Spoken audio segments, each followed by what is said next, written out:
Okay, hey there, YouTube.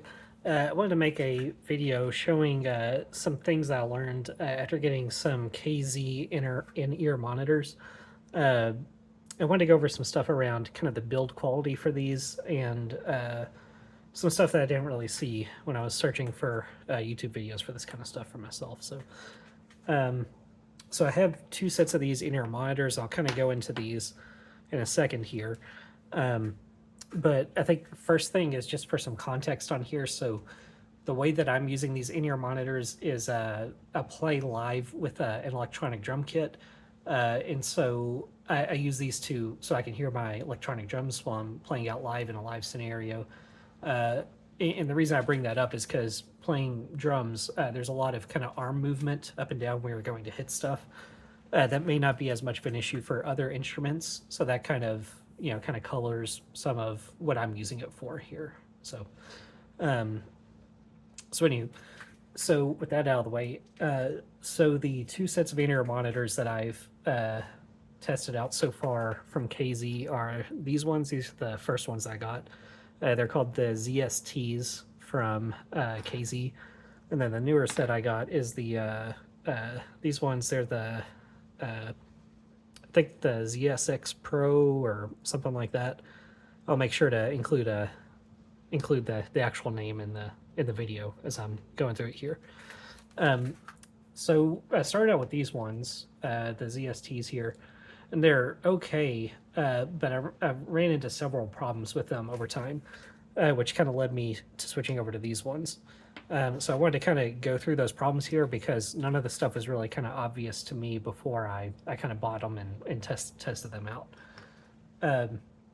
So the first problem I have with these was, so I'm using the stock cable on here, and you can kind of see how kind of messy and stuff it is here, and how it gets tangled, and it's, I don't know, it's just kind of a mess. So you have this little small delicate cable on it, and if you want to untangle it, it's like you can kind of see where I'm kind of fishing this thing through here, and it's just kind of a pain, and it's really, the cable itself is really small and delicate, and so I don't know, see how tangled that is just from barely doing anything to it here. And so if I go through this and untangle it altogether, just to show you, do that, get this out of here.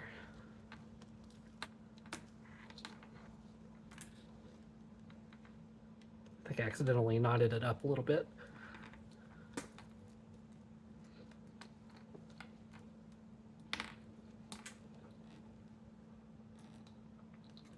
And this last bit here.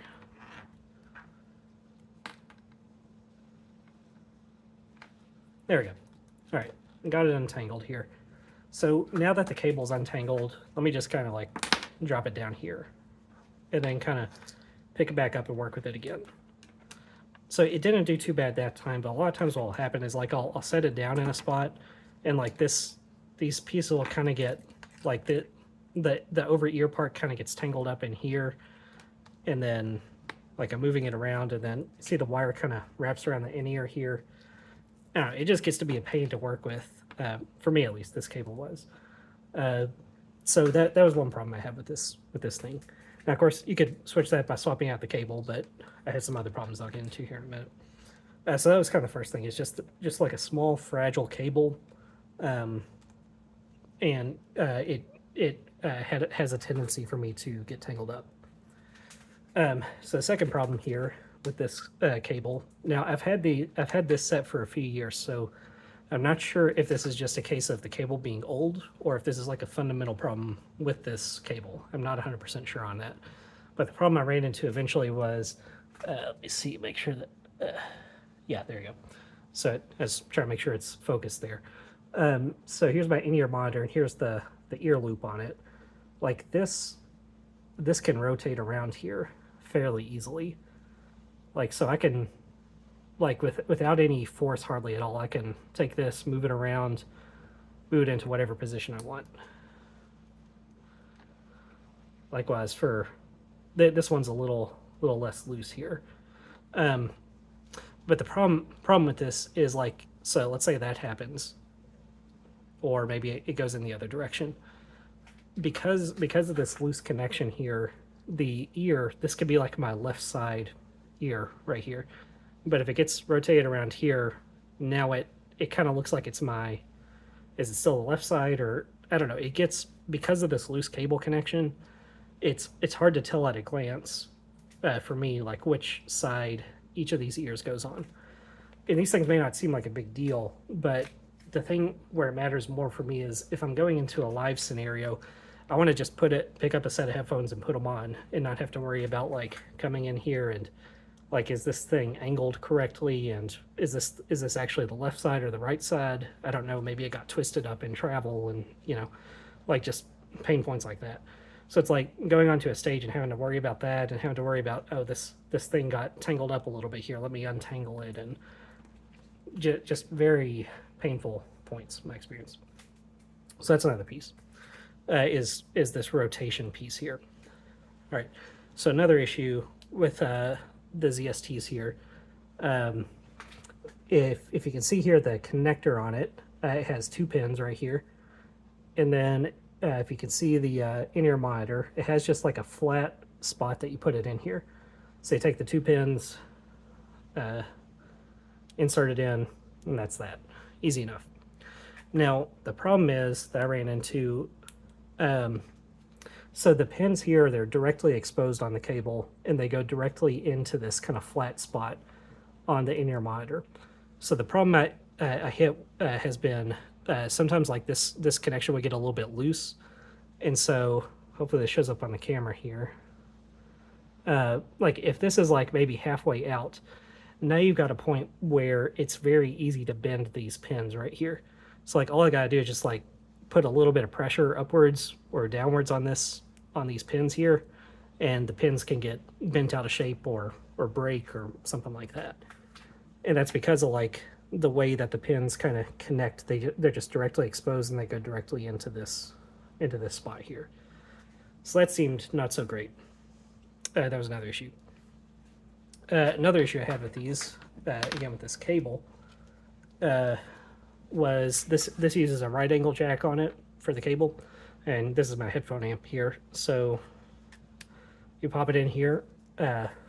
Seems like not a big deal, right? But the thing is, again, when playing drums and moving your hands up and down, the problem with this right angle coming off of here is if I'm unlucky and this is clipped to my belt, there's a risk that as I raise my hand up with the drumstick, like it can kind of get caught there, and it didn't do it right there. But you can imagine a world where, right, you could hit that right angle and loosen the headphone out of the jack. So luckily I haven't had that happen in a live scenario yet for me, but it's, I don't know, it's just, to me, it's just a thing to worry about while I'm playing there.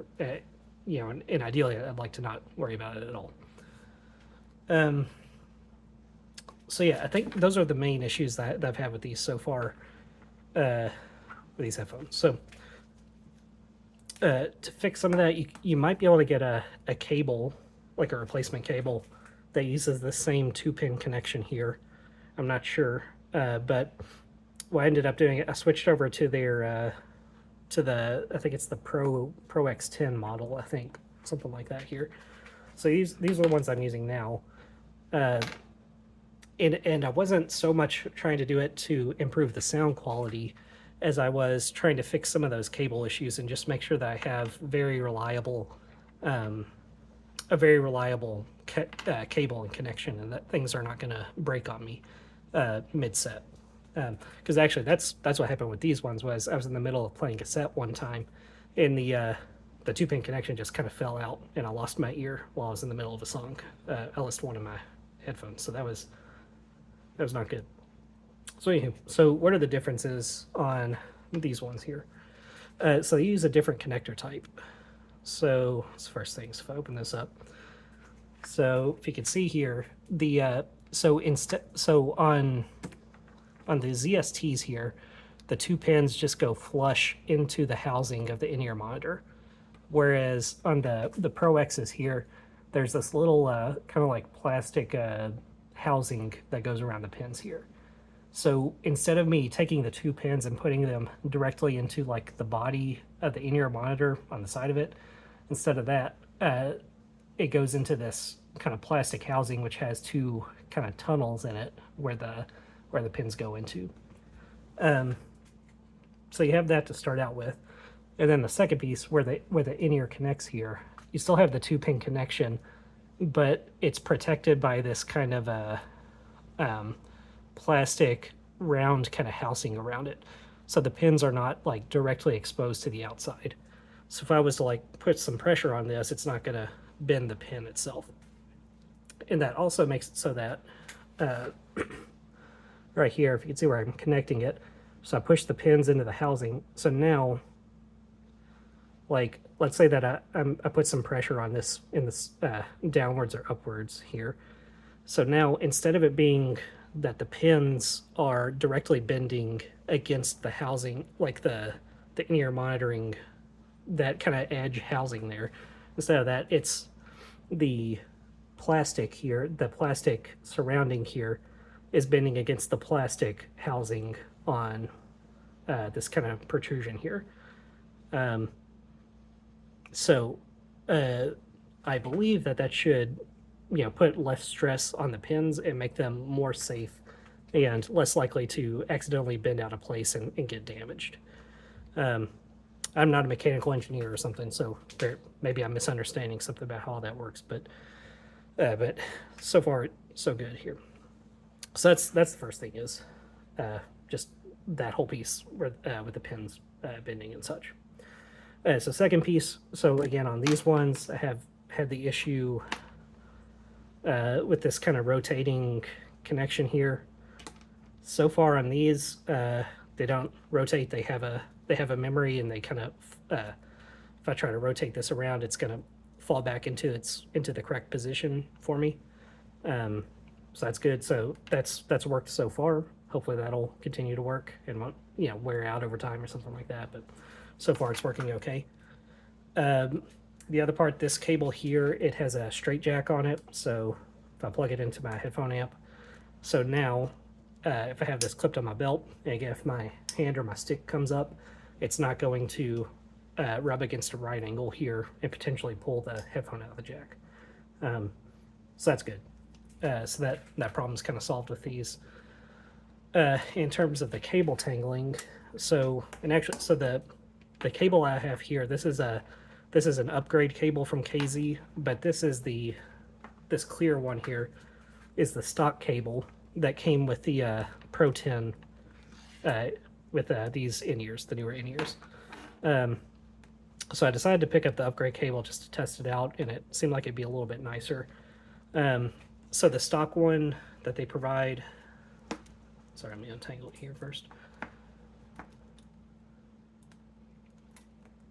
The stock cable they provide, it's another right angle cable, so again, I wanted to switch over to just a straight angle for the issue that I talked about earlier.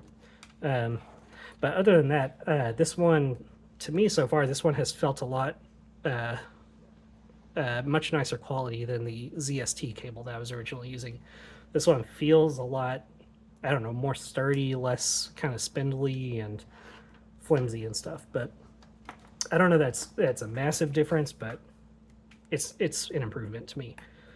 Now, all that being said, the other thing, so this one uses the same connection, the stock one, where it has the 2 pins surrounded by the plastic. I think this is called a C-type connector I was reading. So same type of connection there. So my experience, this cable's worked pretty well so far. But I did the upgrade cable here, a little bit thicker.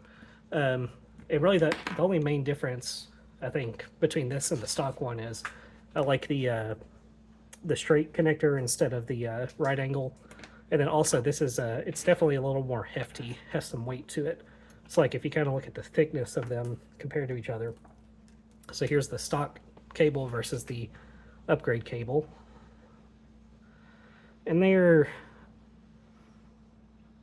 so in terms of width, the upgrade cable is slightly wider, but in terms of, you can see here, when the upgrade tape, because this is like the stock cable is kind of like a rectangle shape here.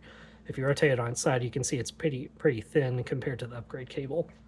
So this one, it feels a little bit heavier duty, and because it has some weight to it, like if I kind of let it dangle, it'll, I don't know, it's like it's not getting all tangled up all over itself and stuff, and it just seems to kind of, it acts more like a, to me it acts more like a rope or something than like a little super wiry headphone. Whereas this one,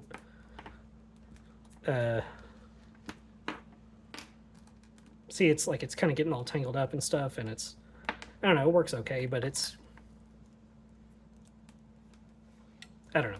I like the heft and the weight and the just like the, I don't know, just the upgrade one just feels a little more